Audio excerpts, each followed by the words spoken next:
Start. Hello student, कैसे हैं आप सब? आशा करती हूँ आप सब अच्छे होंगे।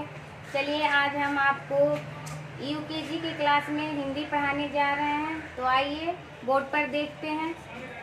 दिया गया है शब्दों की मात्राएं अलग करें। जो दिया गया शब्द है उनकी मात्राएं जो है उनको अलग करना है।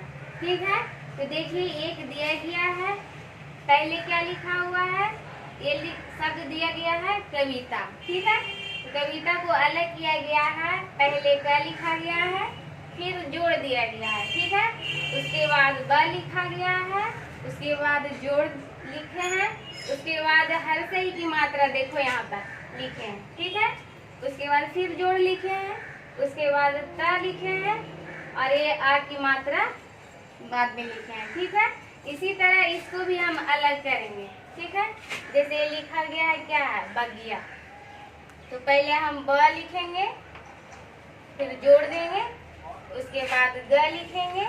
ठीक है, उसके बाद फिर जोड़ देंगे, उसके बाद हर सही की मात्रा लिखेंगे, फिर जोड़ देंगे और फिर यह लिखेंगे, फिर जोड़ देंगे, फिर आ की मात्रा लिखेंगे। इसी तरह हर शब्द को अलग अलग करके लिखना है आपको।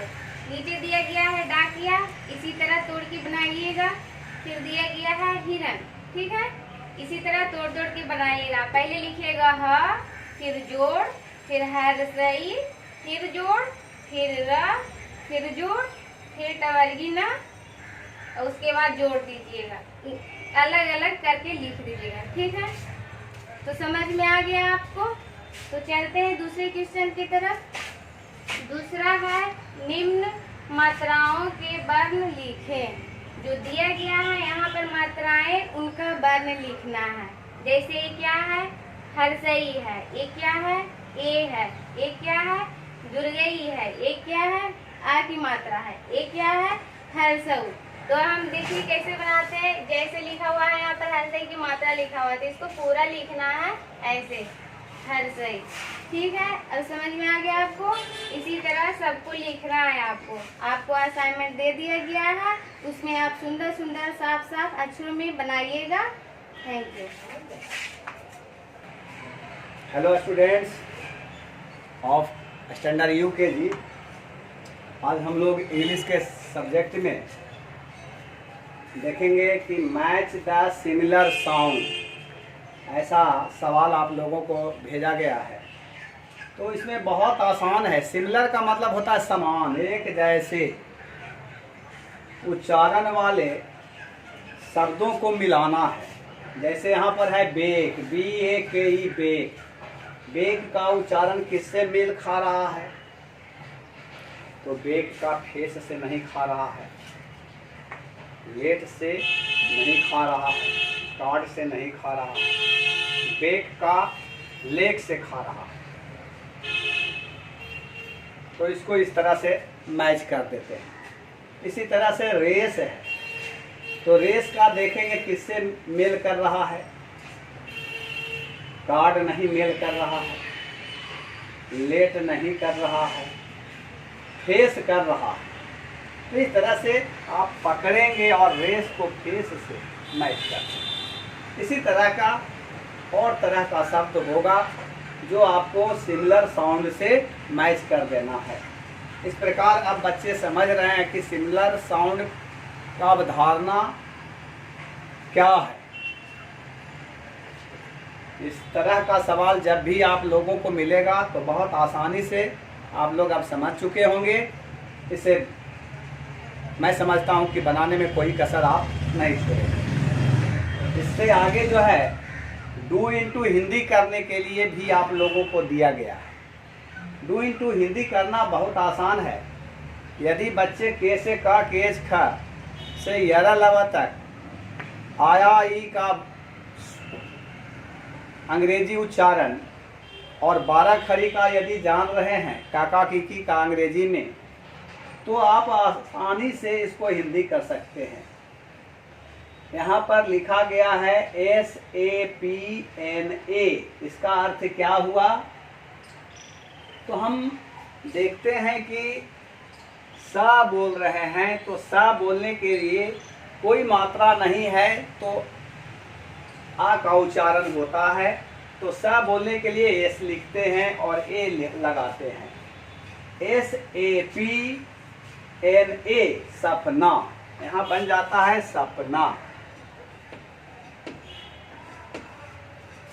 तो सा और प के बीच में कोई मात्रा नहीं है, तो जहाँ कोई मात्रा नहीं होगा वहाँ हम ए डालेंगे। यहाँ आप देख रहे हैं कि यहाँ पर मात्रा है इसके साथ, तो यहाँ भी ए अंग्रेजी आएगा, लेकिन यहाँ कोई मात्रा नहीं है सा और प के बीच में, इसलिए SAP बनेगा और NA हो जाएगा।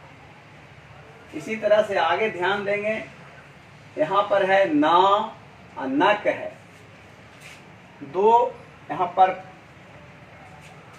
पद है, ना और नक, नानक बन जाएगा। नानक लिखते हैं, बहुत आसान है।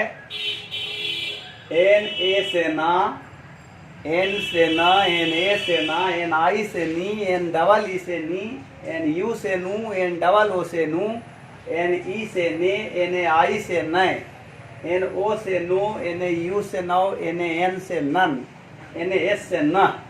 ये 12 खड़ी यदि बच्चे ध्यान में रखते हैं तो उनको अंग्रेजी में कोई नाम लिखना कठिन नहीं लगेगा। तो अब मैं समझ सकता हूँ कि आप सभी बच्चे 12 खड़ी पर जरूर नज़र रखेंगे, के से का, के एच खा से यारा लबा तक भी ध्यान रखेंगे, तो बनाना ये आसान हो जाएगा। यहाँ पर आप देखेंगे LAKHAN है, तो यहाँ LA ला उच्चारण करने के लिए दे रहे हैं और KHAN खन बन रहा है लखन। यहाँ पर जो शब्द बन रहा है वो लखन बन रहा है। इसी तरह से यहाँ पर मदन बन रहा है। तो इसी तरह का और 2 इंटू हिंदी करने के लिए आप लोगों को नाम दिया गया है, जो अभी मैंने यहाँ पर दोनों तरफ समझाया। ये दोनों तरह के सवाल आप लोगों को होमवर्क के लिए दिए गए हैं। आप लोग सुंदर से अपनी कॉपी में उतारेंगे और बनाएंगे। धन्यवाद। हेलो बच्चों, आप लोग ठीक हैं? हाँ ठीक है, अच्छा ठीक है। तो आइए, आज आप लोग को मैथ्स टीपी का क्लास होने जा रहा है, जिसमें आप लोग को पढ़ना है पहले राइट इन रोमन न्यूमरल्स। मतलब ये जो नंबर है इसको रोमन नंबर में लिखना है, रोमन डिजिट में। तो आप लोग जानते ही हैं, आप लोग को बताया भी गया है पहले क्लास में। तो यहाँ 32 लिखा हुआ, तो 32 हम किस प्रकार लिखेंगे? x 30 + 2, 32 हो गया।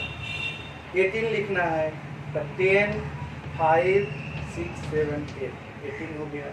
इसी तरह से रोमन डिजिट में आपको लिखना है।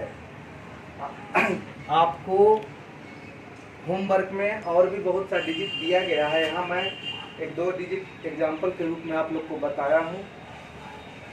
आगे आप लोग का होमवर्क में दिया गया है, उसको रोमन डिजिट में लिखना है, इसी आधार से लिखना है। उसके बाद दूसरा है राइट इन न्यूमरल्स।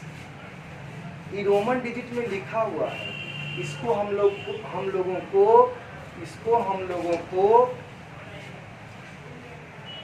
अंक में लिखना है, न्यूमरल्स में लिखना है।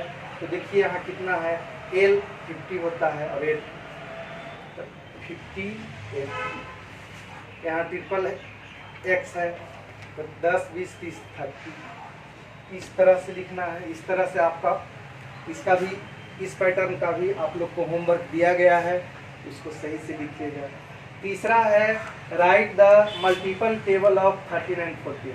आप लोग को टेबल लिखना है 13 और 14 का, मतलब 13 और 14 का टेबल लिखना है मल्टीपल रूप में, ये नहीं कि सिंपल में लिख देना है। जिस प्रकार यहाँ लिखा गया 13 1 जा 13, उसी तरह से लिखना है। 13 2 जा 26, 13 3 जा 39, इसी तरह से लिखना है। उसी तरह से फिर 14 का भी लिखना है, 14 1 जा 40, 14 2 जा 28, 14 3 जा 42। तो इस तरह से 13 और 14 का टेबल आप लोग को लिखना है और पढ़ने के लिए भी याद करना है। मतलब लिखने के लिए और याद दोनों रहना चाहिए। यही आप लोग का आज का होमवर्क है। इसी आधार पर रोमन डिजिट भी है, रोमन न्यूमरल्स भी है, आपको बनाना है। या ये होमवर्क आप लोग को दिया गया बच्चों। फिर आप लोगों को नेक्स्ट क्लास में मिलते हैं। Thank you.